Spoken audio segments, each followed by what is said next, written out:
Urusan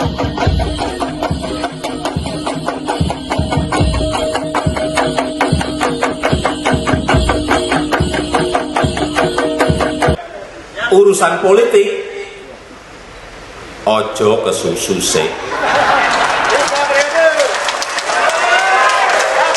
Jangan tergesa-gesa. Jangan tergesa-gesa. Siap yang ketiga. Meskipun mungkin yang kita dukung ada di sini.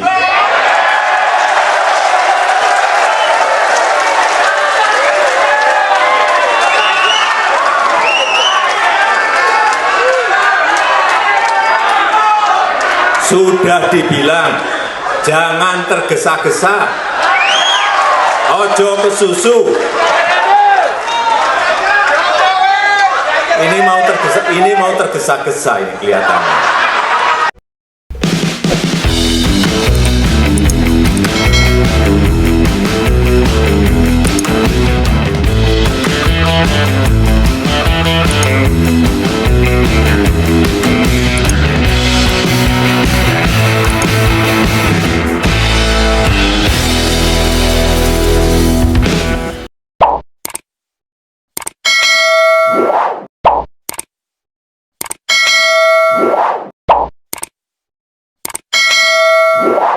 Assalamualaikum warahmatullahi wabarakatuh.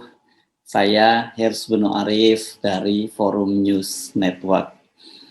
Relawan pendukung Jokowi atau Projo Sabtu 21 Mei kemarin menggelar Rakernas atau Rapat Kerja Nasional di kawasan Borobudur, Magelang, Jawa Tengah. Rakernas di tahun politik ini tentu saja sangat menarik untuk kita cermati.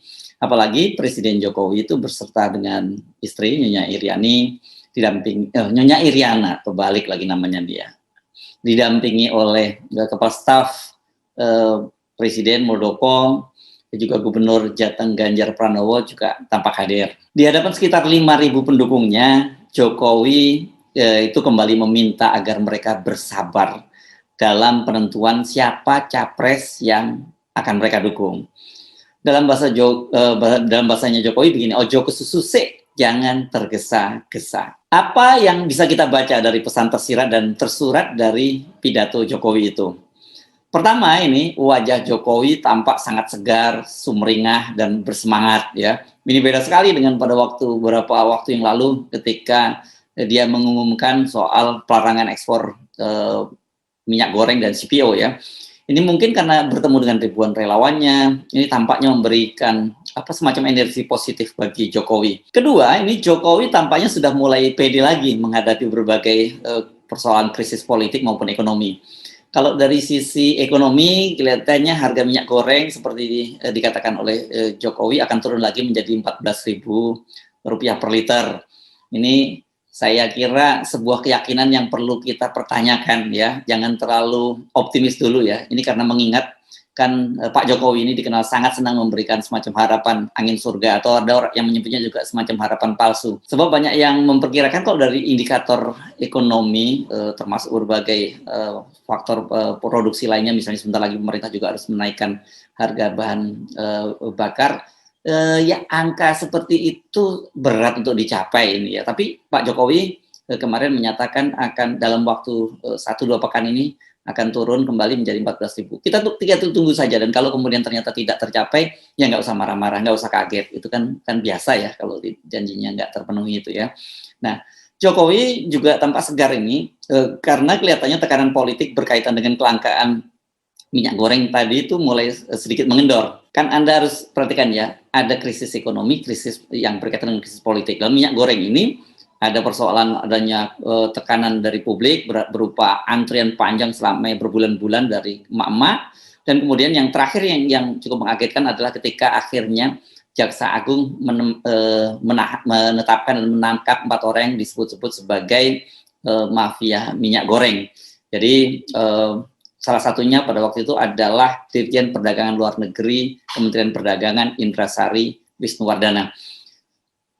Dan setelah kita terkejut-kejut gitu kan, waktu itu dia menyatakan bahwa akan ada kejutan baru lagi. Tetapi setelah itu kita tunggu-tunggu, ternyata Jaksa Agung hanya mengumumkan nama baru, yakni Lin Che-wei sebagai tersangka baru. Ya, Lin Che-wei ini bukan big fish ya, bukan tangkapan besar, apalagi yang kita harapkan misalnya menyerempet nama-nama besar di lingkar dalam istana, atau kalau tidak langsung ke sekitar istana, setidak-tidaknya para menteri di kabinet, karena orang tetap bertanya-tanya, mana mungkin sih ada seorang dirjen gitu bisa membuat krisis semacam itu, bisa menjadi mafia yang mengakibatkan krisis minyak goreng sampai berbulan-bulan, dan kemudian sampai Menteri Perdagangan sendiri mengaku dia tidak mampu menghadapi para mafia minyak goreng ini.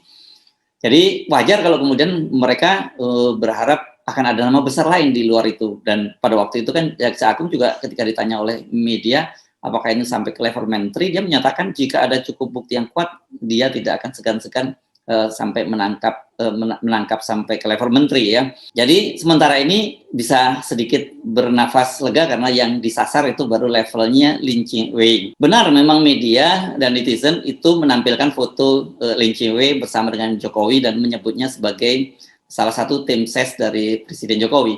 Tapi dapat dipastikan ibarat memakan bubur panas ini, kelihatannya Jaksa Agung ini menerapkan tidak dia langsung makan ke tengah-tengah ya, langsung ke yang bubur yang panas, karena dia bisa kejeblos nih kalau salah gitu.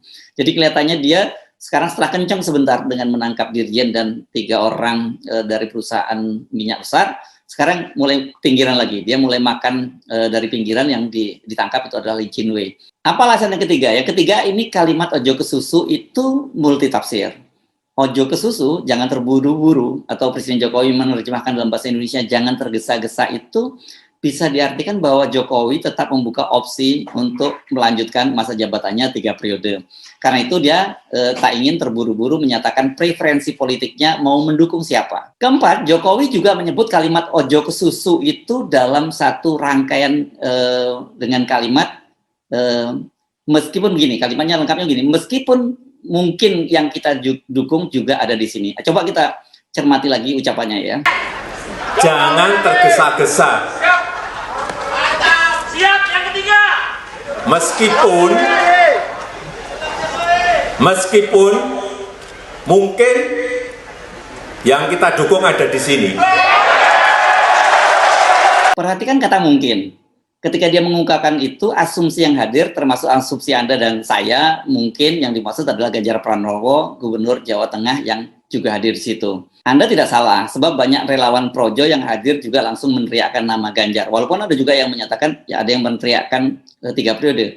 Nah, setelah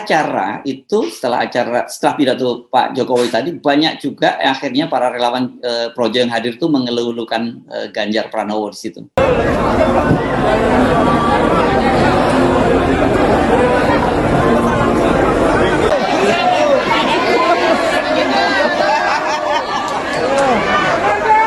Ganjar.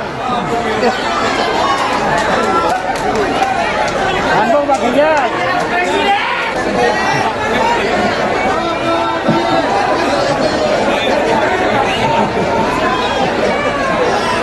Nah, tadi Presiden Jokowi sudah mengingatkan ojo ke susu, jangan tergesa-gesa. Sekarang giliran saya mengingatkan Anda. Ojo ke susu juga mengambil kesimpulan ya. Jangan tergesa-gesa mengambil kesimpulan bahwa Ganjar yang akan didukung oleh Jokowi. Harus dicatat, Jokowi itu adalah seorang politisi yang selama ini kata-katanya sangat sulit dipegang. Bahkan ada seorang profesor dari UIN, IAIN Syarif Hidayatullah Jakarta yang sekarang menjadi Ketua Dewan Pers, Profesor Azumadi Azra, meminta kita untuk menafsirkan secara terbalik setiap kali apa yang disampaikan oleh Presiden Jokowi. Jadi, tolong jangan kesusu mengambil kesimpulan. Jokowi tadi menyebutkan kata mungkin, yang akan kita dukung mungkin dan ada di sini. Ada 2 kata itu ya, mungkin dan ada di sini. Apa yang kita simpulkan dari kalimat bersayap itu? Pertama, bisa saja nama yang dia maksud itu adalah dirinya sendiri. Jadi bukan Ganjar. Jokowi kan juga ada di situ. Jadi dia termasuk yang ada. Jadi mungkin ada di situ. Jadi yang akan didukung mungkin ada di situ, kata Jokowi. Jadi dia ada juga di situ. Dan yang jelas selama ini kan para pendukung Jokowi itu atau Projo ini sudah sumpah mati tahun 2024 derek Pak Jokowi. Pecah gesang derek Pak Jokowi gitu, hidup mati ikut Pak Jokowi. Jadi kalau Pak Jokowi memutuskan akan maju kembali, ya mereka pasti akan mendukung. Kedua, Jokowi dan orang-orang seputarnya, lingkar dalam istana, terutama tentu saja yang digalang oleh Pak Luhut Panjaitan dan para menteri-menteri ke bawah, itu kan bagaimanapun juga tetap menyiapkan opsi agar Jokowi bisa kembali maju untuk 3 periode. Rakernas Projo ini bisa menjadi indikator bahwa opsi itu masih tetap disiapkan dan masih dibiarkan hidup ya.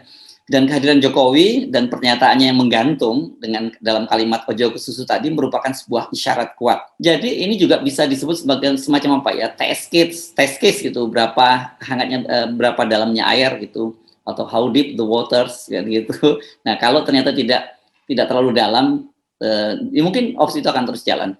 Nah, sekarang pertanyaannya bagaimana caranya Jokowi bisa mewujudkan niatnya tetap memperpanjang masa jabatan selama 3 periode dan bagaimana dengan nasib Ganjar. Secara proses politik di DPR, proses legislasi benar bahwa pintu amandemen yang memungkinkan dia menjabat selama 3 periode itu telah tertutup.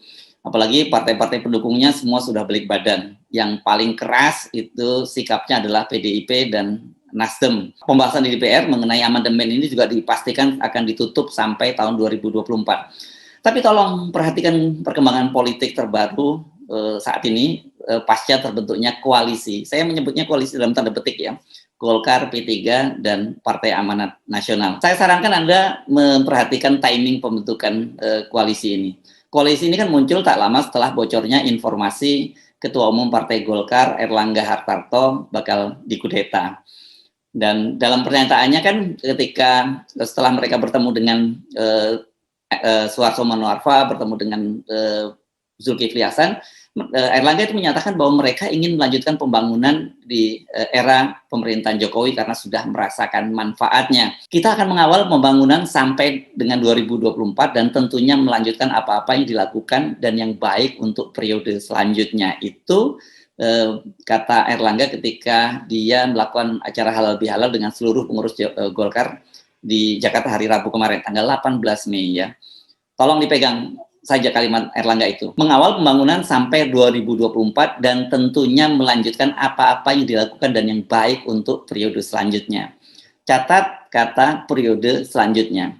Jangan terlalu percaya pernyataan para fungsionaris Golkar bahwa opsi mengusung Erlangga sebagai capres itu merupakan harga mati. Jadi apa maksudnya? Jadi artinya koalisi ini nanti akan mengusung Erlangga sebagai calon presiden. Saya kira itu hanya basa-basi politik ya, kalau kita nggak mau menyebutnya sebagai penyesatan politik gitu ya, penyesatan opini politik. Posisi Erlangga sendiri kan di Golkar saat ini sangat rentan ya, dia rawan sekali digoyang oleh tim istana ya. Media menyebutnya bahwa yang menjadi operatornya sekali ini juga Pak Luhut Panjaitan. Nah, elektabilitasnya kan juga katakanlah kalau dia nggak digoyang dari Golkar, elektabilitasnya juga hanya di bawah 1%. Walaupun sudah didongkrak dengan berbagai baliho dan kampanye yang masif juga nggak naik-naik. Jadi ya nggak mungkin lah misalnya katakanlah P3 dan PAN ini mau mendukung Erlangga Hartarto menjadi capres dengan potensi menang yang sangat berat seperti itu. Yang mudah dijelaskan ya mereka ini sebenarnya koalisi terpaksa gitu ya karena ada sandera politik. Jadi memang ini tiga partai ini disiapkan untuk skoci dari Jokowi. Siapa yang menggunakan? Nah, nanti kita bicarakan. Yang sangat mungkin sekarang ini koalisi ini akan kembali digunakan oleh Jokowi. Sebab dari sisi persentase perolehan kursi di DPR, mereka ini sudah memenuhi syarat presidensial threshold 20%. Tinggal dicari caranya bagaimana menerobos barier ketentuan perundang-undangan bahwa seorang presiden tidak boleh menjabat sampai 3 periode.